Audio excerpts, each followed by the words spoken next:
Hi students, welcome to RS Academy. This is Sunil. Students, ఈ video సెషన్లో మనం normalised marks అంటే ఇప్పుడు మీరు రాస్తున్న వాళ్ళు కొంతమంది, ఆల్రెడీ రాసిన వాళ్ళు కొంతమంది డౌట్ ఏంటంటే మా షిఫ్ట్ టఫ్ వస్తే ఎలాగా, మాకు అన్యాయం జరుగుతుంది కదా, సో ఈజీగా వచ్చిన వాళ్ళకి ఎక్కువ మార్క్స్ వస్తుంది, మాకు టఫ్ పేపర్ కాబట్టి మాకు తక్కువ మార్క్స్ వస్తుంది అన్న ఫీలింగ్ ఉన్న వాళ్ళందరికీ కూడా ఈ వీడియో బట్టి మీకు క్లారిటీ అందిస్తాం. సో నార్మలైజ్డ్ మార్క్స్ ద్వారా టఫ్గా వచ్చిన వాళ్ళకి జస్టిస్ అనేది జరుగుతుంది. ఆ జస్టిస్ ఏంటి, ఎలా జరుగుతుంది అనే డీటెయిల్స్ క్లియర్గా వీడియోలో చెప్పడం జరుగుతుంది. సో ఎంసెట్ అప్డేట్ సంబంధించి ఏపీ ఉండొచ్చు, టీఎస్ ఉండొచ్చు, ఎనాలిసిస్ ఉండొచ్చు, ఏదైనా సరే మనకి ఇక్కడ కాలేజ్ దోస్త్ వాట్సాప్ బోర్డ్ ద్వారా మనం తెలుసుకోవచ్చు. జస్ట్ మీ నేమ్ ఇలా టైప్ చేసి and me college name type చేసి సరిపోతుంది. షిఫ్ట్ వైజ్గా మనకి ఎనాలిసిస్ అనేది కనిపిస్తుంది. సో అన్ని డీటెయిల్స్ మనం ఇక్కడ కాలేజ్ దోస్త్ నుంచి మనం చూసుకోవచ్చు. దీనికి సంబంధించిన లింక్ కింద డిస్క్రిప్షన్ ప్రొవైడ్ చేస్తున్నాను. సో ఖచ్చితంగా క్లిక్ చేసి దీని ద్వారా మీరు యాక్సెస్ తీసుకోండి. ఓకే, సో పేపర్ తయారు చేసే వాళ్ళు, ఈ ఎంసెట్ కన్వీనర్ వాళ్ళు పేపర్ తయారు చేస్తారు మనకి. సో వాళ్ళు తయారు చేసే అన్ని షిఫ్ట్ పేపర్స్ వాళ్ళ వైజ్గా అయితే ఒకేలాగా అనుకుని తయారు చేస్తారు. కానీ స్టూడెంట్స్కి కొంతమందికి ఏంటంటే మా షిఫ్ట్ టఫ్ అని అనుకుంటారు. సో ఎవరికి వాళ్ళకి టఫ్ అనిపిస్తుంది కొన్నిసార్లు, కానీ ఆ టఫ్నెస్ అన్నది ఎలా డిసైడ్ చేయడం జరుగుతుంది, టఫ్గా వచ్చింది అన్నప్పుడు వాళ్ళకి ఏ విధంగా న్యాయం చేయడం జరుగుతుంది అన్న డీటెయిల్స్ ఈ వీడియోస్లో మీకు కంప్లీట్గా క్లియర్ చేస్తాం.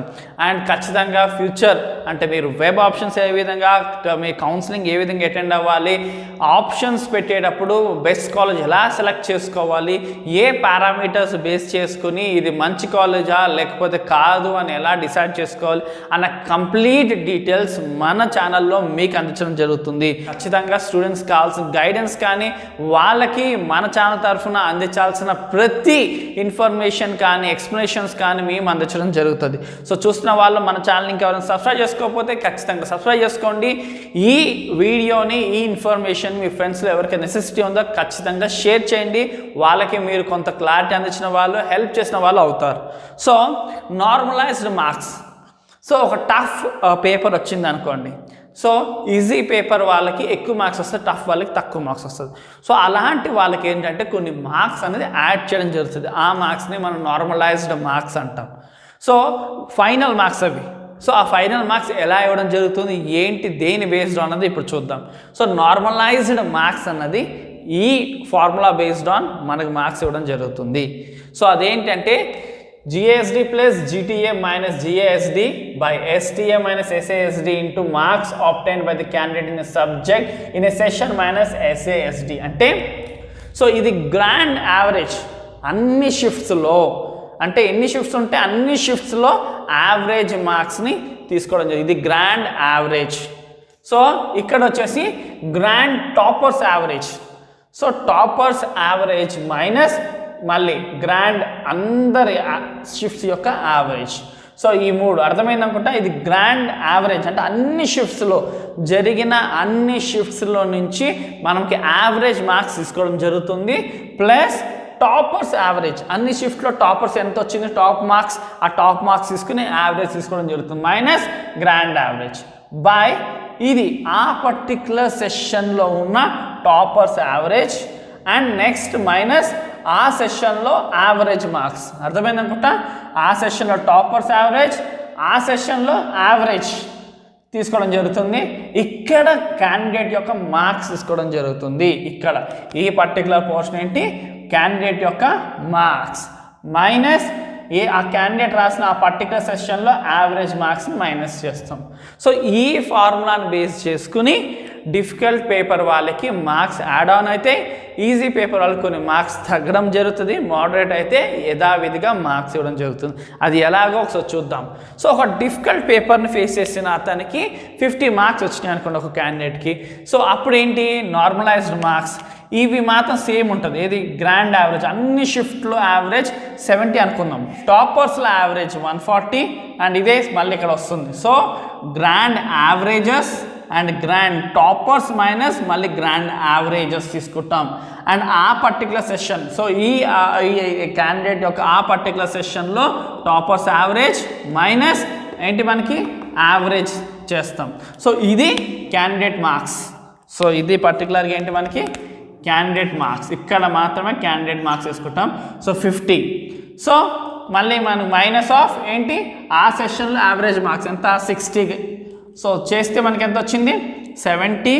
140 మైనస్ 70 ఎంత 70. 130 మైనస్ 60 ఎంత అది కూడా 70. సో 50 మైనస్ 60 ఇక్కడ పెద్ద నెంబర్కి ఏంటి పెద్ద నెంబర్ నెగిటివ్ ఉంది కాబట్టి 50 మైనస్ 60 మనకి మైనస్ 10 వస్తుంది. సో 70/70 క్యాన్సిల్ చేస్తే మనకి 1 వస్తుంది.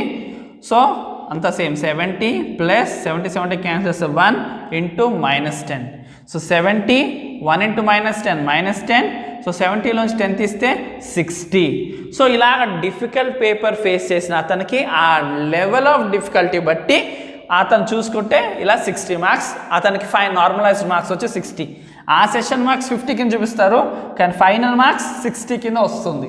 సో ఇలాగా డిఫికల్ట్ పేపర్ ఫేస్ చేసినా ఏం ప్రాబ్లం లేదు, ఇలా మీకు మార్క్స్ హై కావడం జరుగుతుంది. మీకు ఏంటంటే చాలామందికి టెన్షన్ రిలీఫ్ చేయాలని సో మీకు లాస్ట్ టైం ఎలా చేశారు అండ్ ఈ ఇయర్ ఎలా చేయబోతున్నారు అనే డీటెయిల్స్ రీసెర్చ్ చేసి మీకు ఇవి అందించడం జరుగుతుంది నేను. ఓకే, అండ్ నెక్స్ట్ ఒకవేళ ఈజీ పేపర్ ఫేస్ చేసిన అతనికి 70 మార్క్స్ వచ్చాయి. సో అతనికి ఫైనల్ మార్క్స్ నార్మలైజ్డ్ మార్క్స్ ఎలా ఇవ్వడం జరుగుతుందంటే సేమ్ ఇవి 3 సేమ్ ఉంటాయి మనకి. సో ఇది ఇది ఇది అందరికీ సేమ్ ఉంటుంది, కిందవే మనకి మారుతాయి. ఇవి ఈ 2 మాత్రం సెషన్ బట్టి మారుతూ ఉంటాయి. So normalised marks is equal to grand average plus grand toppers average minus grand average తీసుకున్నాం. సో ఈ పర్టికులర్ సెషన్లో టాపర్స్ యావరేజ్ అండ్ ఈ పర్టికులర్ సెషన్లో యావరేజ్ మార్క్స్ తీసుకోవడం జరిగింది. సో క్యాండిడేట్ మార్క్స్ ఎంత 70 మార్క్స్ అనుకున్నాం కదా మనం. So candidate 70. So same procedure 70 140 minus 70 70 150 minus 80 70 వస్తుంది. 70 మైనస్ 80 మైనస్ 10 వస్తుంది. సో ఇక్కడ 70 వేసుకుంటాం ప్లస్ 70 క్యాన్సిల్ అయితే 1 ఇంటూ -10 వస్తుంది. 70 మైనస్ 10 ఎంత 60. సో పేపర్ మరీ ఈజీగా వచ్చింది అనుకోండి మిగతా షిఫ్ట్స్తో కంపారిజన్ చేస్తే ఖచ్చితంగా వాళ్ళ మార్క్స్ అనేది రెడ్యూస్ అవుతుంది. సో ఒక పేపర్ టఫా ఈజీయా అనేది ఎలా డిసైడ్ చేయబడుతుంది, ఆ సెషన్ యొక్క టాప్ మార్క్స్ ఇంకా యావరేజ్ మార్క్స్ బేస్డ్ ఆన్ చేసుకుని అది షిఫ్టా ఆ షిఫ్ట్ని ఈజీ లేదా డిఫికల్ట్ అని డిక్లేర్ చేయడం జరుగుతుంది. అదే ఒకవేళ మోడరేట్గా వచ్చింది టఫ్ కాదు ఈజీ కాదు. సో అప్పుడు ఎలాగంటే సపోజ్ ఆ క్యాండిడేట్ 70 మార్క్స్ వచ్చింది ఒక క్యాండిడేట్కి అనుకోండి. సో అప్పుడు normalised marks is equal to 70 plus 140 minus 70 by అంటే ఇదేంటి grand average plus grand toppers minus grand average. ఇవి 3 మనకి అందరికి ప్రతి ఎంసెట్ రాసిన ప్రతి క్యాండిడేట్ సేమ్గానే ఉంటుంది, ఎందుకంటే ఈ 3 గ్రాండ్ అన్ని సెషన్స్ కలిపి యావరేజ్ చేస్తుంది కాబట్టి. ఇవి మాత్రం పర్టికులర్ సెషన్కి మారుతూ ఉంటాయి. సో ఈ పర్టికులర్ సెషన్కి మోడరేట్ సెషన్కి మనం టాప్ యావరేజ్ 140కి కన్సిడర్ చేస్తే 140 మైనస్ 70 యావరేజ్ ఆ పర్టికులర్ సెషన్ యావరేజ్. సో ఆ క్యాండిడేట్ 70 వచ్చినాయి అనుకోండి, 70 మైనస్ 70 ఎంత 0 అయిపోతుంది. So 70 plus 140 minus 70 70 140 minus 70 70. So 70 minus 70 0. So 70 cancel same అలాగే 1 వస్తుంది. So 70 plus 1 into 0 0. So 70 plus 0 70. So మోడరేట్గా పేపర్ వస్తే కనుక యథావిధి మార్క్స్ ఎలా వచ్చిన మార్క్స్ అలానే మనకి నార్మలైజేషన్ ప్రాసెస్ అయిన తర్వాత కూడా సేమ్ మార్క్స్ వస్తుంది. సో మీరేమి టెన్షన్ పడక్కర్లేదు, మన పేపర్ టఫ్ వస్తే ఎలాగా మిగతా వాళ్ళతో కంపారిజన్ చేస్తే మనకు అన్యాయం జరుగుతుంది ఇంజస్టిస్ జరుగుతుంది అని ఏం టెన్షన్ పడకండి. నార్మలైజ్డ్ మార్క్స్ ద్వారా మీ అందరికీ కూడా జస్టిఫికేషన్ జరుగుతుంది. సో ఈ వీడియోతో మీ అందరిలో ఉన్న డౌట్స్ క్లియర్ అయింది అనుకుంటున్నాను. సో ఖచ్చితంగా మీరు మీ బీటెక్ కాలేజ్లో అడుగుపెట్టేంత వరకు కూడా మా నుంచి మీ సపోర్ట్ ఇలాగ ఎక్స్టెండ్ అవుతూ ఉంటుంది. సో మీకు ఇంకెలాంటి వీడియోస్ కావాలో ఖచ్చితంగా కింద కామెంట్ సెక్షన్ మెన్షన్ చేయండి. మా వీళ్ళంత వరకు మేము మీకు అవి అందించడానికి ట్రై చేస్తాం. సో ఫర్దర్గా మీకు ఎట్లాంటి సర్టిఫికేట్స్ కౌన్సిలింగ్ అప్పుడు అవసరం పడుతుంది, కౌన్సిలింగ్ టైంలో ఎటువంటి చేంజెస్ చేసుకోవచ్చు, మీరు ఆల్రెడీ చేసిన ఎర్రర్స్లో ఇప్పుడు ఎటువంటి ఎర్రర్స్ని మీరు కరెక్ట్ చేసుకోవచ్చు అనే డీటెయిల్స్ మీకు అప్లోడ్ చేయడం జరుగుతుంది. అండ్ ఏ కాలేజ్ మంచివి వెబ్ ఆప్షన్స్ పెట్టినప్పుడు ఏ విధంగా మీ ఆప్షన్స్ పెట్టుకోవాలి, ఇలాగ ఎన్నో మీకున్న డౌట్స్కి మేము మీ కెరియర్కి ఖచ్చితంగా మా సపోర్ట్ ఖచ్చితంగా ఎక్స్టెండ్ చేయడం జరుగుతుంది. సో చూస్తున్న వాళ్ళు మన ఛానల్ ఇంకెవరైనా సబ్స్క్రైబ్ చేసుకోకపోతే ఖచ్చితంగా సబ్స్క్రైబ్ చేసుకోండి అండ్ ఈ ఇన్ఫర్మేషన్ మీ ఫ్రెండ్స్కి షేర్ చేయండి. Thank you for watching.